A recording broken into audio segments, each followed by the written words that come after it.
Hello students, welcome to my YouTube channel. तो आज की इस वीडियो में हम पढ़ने वाले हैं वर्नियर कैलिपर के बारे में। तो बिना देरी किए चलिए वीडियो को शुरू करते हैं। वर्नियर कैलिपर की इमेज आपको यहाँ पर दिखाई गई है। इस इंस्ट्रूमेंट को हम वर्नियर कैलिपर कहते हैं, जिसे पेरी वर्नियर ने 1631 में इन्वेंट किया था। तो वर्नियर कैलिपर को अगर हम डेफिनेशन को देखें तो vernier caliper is an instrument. Instrument का मतलब ये होता है कि कोई भी ऐसा औजार जिसकी मदद से आप क्या करो, मेजरमेंट कर पाओ। तो वर्नियर कैलिपर भी क्या है, एक टाइप ऑफ इंस्ट्रूमेंट है जो कि यूज किया जाता है to measure internal and external distances accurately. अब ये इंटरनल और एक्सटर्नल क्या होता है, जैसे फॉर एग्जांपल आपके पास एक सिलेंडर की इमेज है। अब इसको अगर आप ध्यान से देखो तो इसमें ये वाला जो डिस्टेंस होगा इसको हम बोलेंगे इंटरनल डिस्टेंस बोलेंगे, और बाहर वाला जो डिस्टेंस होगा यहाँ से लेकर के यहाँ तक वो सारा क्या कहलाएगा, एक्सटर्नल डिस्टेंस कहलाएगा। तो इन इंटरनल और एक्सटर्नल डिस्टेंस को एक्यूरेटली यानी बहुत ही प्रिसाइशन से, जिसमें मिस्टेक की गुंजाइश कम से कम हो, उसको हम बोलते हैं एक्यूरेटली। बहुत ही एक्यूरेटली यानी सही तरीके से हम मेज़र कर सकते हैं किसी भी चीज़ का इंटरनल और एक्सटर्नल डिस्टेंस। ये चीज़ हम फुट स्केल से भी कर सकते हैं, लेकिन वर्नियर कैलिपर जो है वो बहुत ही कम रीडिंग देता है। वर्नियर कैलिपर का लीस्ट काउंट 0.01 सेंटीमीटर तक होता है। जैसे नॉर्मल फुट स्केल जो होती है वो 12 इंचज़ की होती है, उसमें 0.01 सेंटीमीटर तक रेंज नहीं होती। तो वर्नियर कैलिपर हम इसलिए यूज़ करते हैं ताकि छोटे से छोटी लेंथ को मेज़र कर सकें। तो यहाँ पर वर्नियर कैलिपर को आगे समझने से पहले, रीडिंग्स लेने से पहले आपको एक शेप दिखाई गई है। इस शेप का नाम आपको पता है, इसे हम सर्किल कहते हैं। सर्किल के अंदर ऐसी लाइन जो सर्किल के दो पॉइंट्स, एंडिंग जो पॉइंट्स होते हैं यहाँ से लेकर के जैसे यहाँ पर, इनको टच करे और सर्किल के सेंटर से पास हो रही हो, तो उस लाइन का एक नाम होता है जिसे हम कहते हैं डायामीटर।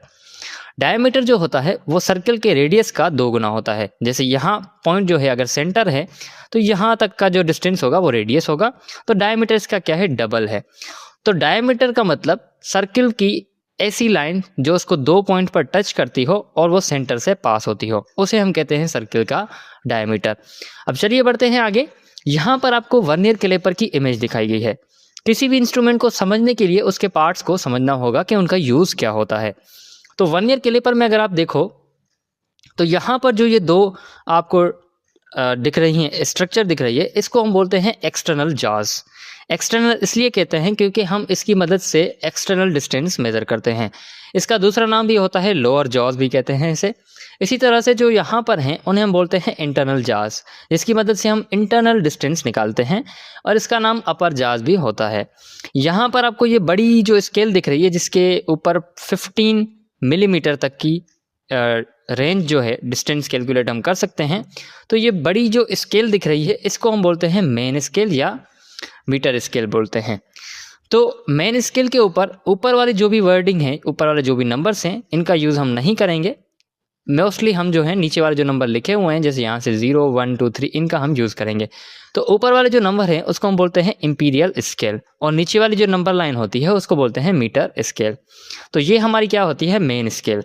और दूसरी जो स्केल होती है यहाँ से लेकर के ये वाली जो स्केल है जो मूव कर सकती है, इसको हम बोलते हैं वर्नियर स्केल या मूवेबल स्केल। ये स्केल पूरे वर्नियर कैलिपर पर इस तरह से मूव कर सकती है, स्लाइड कर सकती है। और इसको टाइट करने के लिए यहाँ से एक स्क्रू लगाया जाता है जिसे लॉकिंग स्क्रू बोलते हैं, ताकि आप यहाँ पर कोई भी चीज़ जब मेज़र करो तो उसको टाइट करके फिक्स कर लो।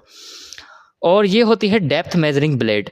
ये डेप्थ मेजरिंग ब्लेड क्या करती है कि किसी भी चीज़ की डेप्थ अगर आपको मालूम करनी है, डेप्थ का मतलब जैसे ये सिलेंडर है तो यहाँ से लेकर के यहाँ तक की जो हाइट होगी, जो इसकी डेप्थ कहलाती है, उसको मेज़र करने के लिए इसका हम यूज़ करते हैं। तो वर्नियर कैलिपर में किस तरह से चीज़ें रखी जाती है, जैसे फॉर एग्जांपल आपने यहाँ पर नट को रखा, तो इससे आपको क्या करना पड़ेगा, इसको लॉक करना पड़ेगा, फिर यहाँ से रीडिंग जो है नोट डाउन करनी पड़ेगी। सबसे पहले आपको इसको इस तरह से लॉक करना पड़ेगा यहाँ पर। अब रीडिंग जो है वो स्टेप बाय स्टेप हम देखते हैं कि किस तरह ली जाती है। तो वर्नियर कैलिपर का दूसरा भी एक होता है एग्जाम्पल कि वर्नियर कैलिपर आजकल डिजिटल वर्नियर कैलिपर भी आ गए हैं। जो पहले था वो डिजिटल नहीं था, ये एक डिजिटल वर्नियर कैलिपर है। ये आपको क्या करता है कि आप जैसे ही कोई भी ऑब्जेक्ट इसके बीच में रखोगे, इसके साथ इसको फिक्स करोगे, तो ये डिजिटल यानी नंबर्स की फॉर्म में आपको इसकी रीडिंग दे देगा। मतलब आपको बैठ करके अलग से कैलकुलेशन नहीं करनी पड़ेगी, सारा जो भी डायमीटर या लेंथ जो होगी वो आपको यहाँ से डिजिटल फॉर्म में पता चल जाएगा। तो अब देखते हैं कि रीडिंग वर्नियर कैलिपर की मदद से हम किस तरह से लेते हैं। जैसे यहाँ पर एक वर्नियर कैलिपर दिखाया गया है और एक स्फीयर या बॉल जो है इसके बीच में रखी गई है। अब यहाँ पर रखी गई है तो दैट मीन्स कि हम इसका एक्सटर्नल डिस्टेंस मालूम करेंगे। इंटरनल के लिए हम क्या करते हैं, अपर जाज यानी इंटरनल जाज के ऊपर कोई भी चीज़ रखते हैं। तो यहाँ पर आपको ये मेन स्केल रीडिंग दिखाई गई है, ये वर्नियर स्केल है नीचे वाली, और ऊपर जो 2, 3, 4, 5 ये है वो क्या है, मेन स्केल है। तो सबसे जो पहला स्टेप होता है किसी भी वर्नियर कैलिपर की मदद से किसी भी ऑब्जेक्ट का डिस्टेंस मालूम करने का, वो क्या है, place the object between the जाज ऑफ द वर्नियर कैलिपर। इसकी जो जाज हैं, इन जाज के बीच में आपको वो ऑब्जेक्ट जो है उसको फंसाना पड़ेगा, उसके बाद इस स्क्रू को टाइट करना पड़ेगा। ये होता है इसका फर्स्ट स्टेप। सेकेंड स्टेप में क्या करना होगा, note the main scale reading by counting the line before the zero line of the vernier scale. मतलब कि जैसे आपके पास ये वर्नियर कैलिपर है, तो वर्नियर कैलिपर में ये आपकी मेन स्केल हो गई, ये क्या हो गई, वर्नियर स्केल। तो आपको क्या करना पड़ेगा, मेन स्केल की रीडिंग काउंट करनी पड़ेगी। कहाँ से, जहाँ पर आपकी वर्नियर स्केल की जीरो जो लाइन है वो कोइंसाइड कर रही है, यानी ऊपर वाली लाइन से मैच हो रही है। तो यहाँ से आप अगर देखो तो यहाँ पर 10 है, यहाँ पर 20 है, 20 के बाद यहाँ पर 25 होगा, और उसके बाद 26, 27, 28, 29। तो इसकी जो रीडिंग आई वो कितनी आई, 29 मिलीमीटर आई, क्योंकि ये जीरो वाली जो लाइन है वो 29 के ऊपर टच कर रही है। अगर ये जीरो वाली लाइन 30 के ऊपर आती तो इसकी रीडिंग क्या होती, 30 होती। तो सेकंड जो स्टेप है उसमें हम क्या करते हैं, वर्नियर स्केल की जीरो वाली लाइन किसके साथ मैच हो रही है वहां तक रीडिंग लेते हैं। तो चलिए चलते हैं थर्ड स्टेप पर। थर्ड स्टेप में count the next line of vernier scale after zero coinciding main scale. मतलब कि आपके पास यहाँ पर जो जीरो लाइन जो कोइंसाइड हो रही थी इसके साथ 100% एग्जैक्टली मैच हो रही थी, इसी तरह से आपको दूसरी और लाइंस जो हैं वो यहाँ पर ढूंढनी पड़ेंगी जो इसके साथ क्या करती हैं, मैच होती हैं। तो यहाँ पर अगर आप देखो तो इसमें 0 और 5 वाली जो लाइन है वो क्या कर रही है, इसके साथ मैच कर रही है। तो ये हमारा क्या होगा, थर्ड स्टेप, जिसमें हम वर्नियर स्केल का इस मेन स्केल के साथ जो लाइन 100% मैच होती है उसको देखना पड़ेगा। और इन दोनों लाइंस में से भी आपको वो लाइन चूज़ करनी होगी जो सबसे पहले आती है। जैसे अगर आप देखो तो यहाँ पर 100% जो मैच हो रही है लाइन वो 0 और 5 हो रही है, लेकिन आप वही लाइन लोगे जो सबसे पहले आई। तो सबसे पहले कौन सी आ रही है, 0 वाली आ रही है। तो आपको वर्नियर स्केल की जो रीडिंग होगी उसको 0 लेना पड़ेगा। पहले आपने मेन स्केल की रीडिंग ले ली जो 29 आई थी, फिर आपने वर्नियर स्केल की रीडिंग लेनी है जो कितनी आई है, 0 आई है। बहुत से केसेस में ये 1 भी हो सकती है, 2 भी हो सकती है। तो ये है हमारा थर्ड स्टेप। उसके बाद जो है फोर्थ यानी लास्ट स्टेप वो क्या है कि add the 2 reading for total. आपके पास जो भी 2 रीडिंग्स आई हैं उनको क्या करना पड़ेगा, ऐड करना पड़ेगा। तो टोटल जो रीडिंग होगी वो MSR यानी मेन स्केल रीडिंग, उसके साथ प्लस करना होगा आपको VSR यानी वर्नियर स्केल रीडिंग को, लेकिन वर्नियर स्केल रीडिंग के साथ आपको LC मल्टीप्लाई करना पड़ेगा। अब LC का मतलब ये होता है कि लीस्ट काउंट। लीस्ट काउंट हर इंस्ट्रूमेंट का अपना अलग अलग होता है। वर्नियर कैलिपर का लीस्ट काउंट 0.01 सेंटीमीटर या 0.01 मिलीमीटर होता है। तो लीस्ट काउंट का मतलब ये होता है कि कम से कम वो कितना डिस्टेंस मेज़र कर सकता है, इसी को हम बोलते हैं लीस्ट काउंट। जैसे आपके घरों में वॉल क्लॉक होगा तो उसका लीस्ट काउंट 1 सेकेंड होता है, क्योंकि कम से कम वो टाइम जो है सेकेंड में नोट कर सकता है। तो इसी तरह से वर्नियर कैलिपर का 0.01 सेंटीमीटर लीस्ट काउंट होता है। तो लेट्स से मान लो कि हमने जो मेन स्केल की रीडिंग निकाली वो आई 6 मिलीमीटर, और वर्नियर स्केल की जो रीडिंग आई जो लाइन मैच हो रही थी वो थी 5 मिलीमीटर। तो उसके साथ हमें क्या मल्टीप्लाई करा, 0.05 मिलीमीटर। यहाँ पर 0.5 मैंने इसलिए लिखा है ताकि मोस्टली आपके जो अभी इंस्ट्रूमेंट हैं वो ज़्यादा प्रिसाइज़ है और उनकी जो लीस्ट काउंट है वो 0.05 तक है। बहुत बार आप क्या करोगे, 0.01 भी देखोगे यहाँ पर, तो यहाँ पर 0.05 भी हो सकता है अगर इंस्ट्रूमेंट क्या है आपका बहुत सही से रीडिंग ले सकता है। तो पहले आप इन दोनों को जब मल्टीप्लाई करोगे तो आंसर आएगा 0.25। इसको प्लस करना होगा 6 मिलीमीटर में, तो लास्ट में हमारा आंसर आएगा 6.25 मिलीमीटर। तो ये हमारी क्या आ जाएगी टोटल रीडिंग। तो पहले स्टेप में क्या करोगे, वर्नियर कैलिपर की जाज में उस ऑब्जेक्ट को फंसाना है आपको। स्टेप 2 में आपको मेन स्केल के ऊपर रीडिंग नोट डाउन करनी है, 0 वाली लाइन जहाँ पर मैच हो रही है। और थर्ड स्टेप में क्या करना है कि वर्नियर स्केल और मेन स्केल की जो भी लाइंस आपस में मैच हो रही हैं उसमें सबसे पहली लाइन उठानी है और वो रीडिंग उसकी कहलाएगी। फिर आपको ये फार्मूला लगा के टोटल रीडिंग निकालनी है। इसी तरह से वर्नियर कैलिपर की मदद से हम रीडिंग्स निकालते हैं। तो चलिए देखते हैं कि आपके बुक में जो एक टेबल दी गई है उसको समझते हैं कि इस टेबल का मतलब क्या होता है। अच्छा, इसमें एक और चीज़ होती है कि zero error, checking for zero error. Zero error का मतलब ये होता है कि जब आप किसी भी इंस्ट्रूमेंट को जब आप इनिशियली यूज़ करते हो तो यहाँ पर जैसे वर्नियर कैलिपर है तो वर्नियर कैलिपर की मेन स्केल और वर्नियर स्केल अगर शुरू में जब आपने इसको यूज़ नहीं करा, कोई भी ऑब्जेक्ट आपने बीच में नहीं फंसाया, इसको एज इट इज़ आपने रखा है वर्नियर कैलिपर को, तो अगर ये दोनों स्केल 0-0 आपस में 100% मैच हो रहे हैं और 1-1 आपस में 100% मैच हो रहे हैं, बीच में कोई भी गैप नहीं आ रहा, ये लाइन एग्जैक्टली एक दूसरे से मैच हो रही है, तो इसका मतलब कि इसकी ज़ीरो एरर क्या है, इसके अंदर कोई भी ज़ीरो एरर नहीं है। इसको बोलेंगे नो ज़ीरो एरर। और इसी तरह से अगर ज़ीरो एरर नहीं होगी तो लेट से हम कोई रीडिंग हमने ऑब्जर्व कोई भी रीडिंग ले ली, तो वो रीडिंग हमारी कितनी आई, हम 0 के ऊपर वाली लाइन गिनेंगे। 0 के ऊपर लाइन कहाँ तक आ रही है, 3 के बाद 3.1 और इसके बीच में कहीं पे आ रही है। अब ये 1 के बाद हमें नहीं पता कितना आ रहा है, वो हमें पता चलेगा वर्नियर स्केल से।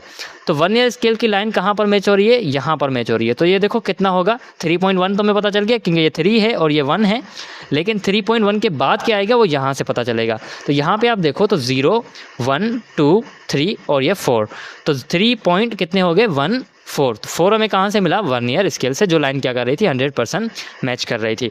अब क्योंकि कोई भी ज़ीरो एरर नहीं थी तो हमारी जो फाइनल रीडिंग होगी वो वही होगी जो हमें यहाँ से ऑब्जर्व मिली।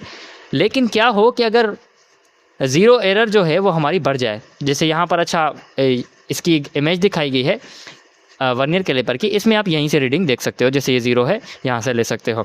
तो अगर हम दूसरा केस देखें जिसमें क्या है, ज़ीरो एरर कुछ ना कुछ है। अब यहाँ पर आप देखो मेन स्केल और वर्नियर स्केल, यहाँ पर 0 जो है वो 0 से मैच नहीं हो रहा और 1 भी जो है वो इससे मैच नहीं हो रहा। ये जो वर्नियर स्केल है थोड़ा सा क्या है, इससे आगे हो गई है। तो जब ये थोड़ा आगे हो गई है कि इसका मतलब ये हुआ कि इसके पास कुछ ना कुछ ज़ीरो एरर है, और वो ज़ीरो एरर कितनी है, 0.03 ज़ीरो एरर है। मतलब कि इंस्ट्रूमेंट को जब आपने यूज़ नहीं किया, कोई भी ऑब्जेक्ट आपने बीच में नहीं फंसाया, तो इसकी रीडिंग आ रही है 0.03 बिना कोई भी ऑब्जेक्ट फंसाए। तो ये क्या कहलाएगी, इसकी ज़ीरो एरर। अब इतनी जब ज़ीरो एरर है और हमने कोई ऑब्जर्व रीडिंग ले ली, वहीं सेम रीडिंग हमारी 3.14 वाली, तो यहाँ से जब हमने रीडिंग ले ली तो 3.14 आई थी। अब 3.14 हमारी जो रीडिंग थी उसमें हमें क्या करना पड़ेगा, इस ज़ीरो एरर को प्लस करना पड़ेगा। अच्छा, एक चीज़ याद रखना कि प्लस आप तब करोगे जब ज़ीरो एरर आपकी क्या हो, ज़्यादा हो। जब ज़ीरो एरर क्या हो, ज़्यादा हो, सॉरी प्लस नहीं, आपको क्या करना पड़ेगा, माइनस करना पड़ेगा। मैंने गलती से प्लस बोल दिया, तो आपको क्या करना पड़ेगा, माइनस करना पड़ेगा जब आपकी ज़ीरो एरर क्या हो, ज़्यादा हो। जैसे यहाँ पर ज़ीरो एरर जो है ज़्यादा है, ज़्यादा यानी पॉजिटिव है, तो जब ज़ीरो एरर ज़्यादा होगी आपको ओरिजिनल रीडिंग में से 3.71 जो आपकी रीडिंग आ रही थी, यहाँ पे देखो 3.1 ये आ गया, और 1 के बाद 4 वाली लाइन मैच नहीं हो रही, कौन सी हो रही है, 7 वाली। तो जैसे 1, 2, 3, 4, 5, 6, 7 वाली मैच हो रही है, तो 3.17 इसकी रीडिंग आई है। तो आपको क्या करना पड़ेगा, जब वर्नियर स्केल की रीडिंग पॉजिटिव होगी, ज़्यादा होगी, तो उसमें से उसको माइनस करना पड़ेगा। तो 3.17 में से आप माइनस करोगे 0.03 को, यहाँ पर ये माइनस की साइन दिखाई गई है, तो आंसर क्या आएगा, 3.17 सेंटीमीटर। तो जब रीडिंग प्लस आएगी, जब ज़ीरो एरर प्लस आएगी तो आप क्या करोगे, माइनस करोगे। इसी तरह से जब ज़ीरो एरर माइनस में आएगी, जैसे यहाँ पर माइनस में है, तो आप लास्ट वाले आंसर में से क्या करोगे, इसको माइनस करोगे, तो ये अल्टीमेटली क्या हो जाएगी, प्लस, क्योंकि ये माइनस इंटू माइनस क्या हो जाएगा, प्लस। तो आंसर कितना आएगा, 3.18 सेंटीमीटर। तो आई होप आपको ये ज़ीरो एरर भी क्लियर हो गया होगा। तो चलिए देखते हैं कि हमने आज की इस वीडियो में क्या पढ़ा। वर्नियर कैलिपर हमने पढ़ा। वर्नियर कैलिपर ऐसा इंस्ट्रूमेंट जो कम से कम लेंथ, एक्सटर्नल डिस्टेंस और इंटरनल डिस्टेंस मेज़र कर सकता है। तो वर्नियर कैलिपर की ये हमने डेफिनेशन देखी, उसके बाद हमने रीडिंग देखी वर्नियर कैलिपर की मदद से। रीडिंग में हमने 4 स्टेप पढ़े। फर्स्ट स्टेप में आपको ऑब्जेक्ट को क्या करना है, जो उसके बीच में फंसाना है। उसके बाद आपको क्या करना है, मेन स्केल की रीडिंग देखनी है, जिसके पास 0 वाली जो लाइन है कहाँ पर मैच हो रही है। उसके बाद वर्नियर स्केल की रीडिंग देखनी है, वर्नियर स्केल की रीडिंग आप कैसे लेते हो, मेन स्केल की रीडिंग, वर्नियर स्केल की रीडिंग, दोनों लाइन्स आपस में क्या होंगी, मैच होंगी। लास्ट में आप क्या करोगे, फार्मूला लगा के आंसर निकाल लोगे। उसके बाद हमने देखा जीरो एरर। जीरो एरर का मतलब ये होता है कि जब आपने वर्नियर कैलिपर पर कोई भी इंस्ट्रूमेंट नहीं रखा, कोई भी ऑब्जेक्ट बीच में नहीं रखा और जीरो पोजीशन पर वो कितनी रीडिंग शो करता है। अगर वो रीडिंग शो करता है तो उसका मतलब उसके पास जीरो एरर है। अगर नहीं शो करता तो उसका मतलब कोई भी जीरो एरर नहीं है। तो चलिए, यही था आज की इस वीडियो में। अगर आपको फिर भी कोई डाउट हो तो आप कमेंट सेक्शन में हमसे पूछ सकते हो, और आपको लेक्चर्स की स्लाइड चाहिए तो आप इस नंबर पर कॉन्टैक्ट कर सकते हो। Thank you so much for watching. Good bye.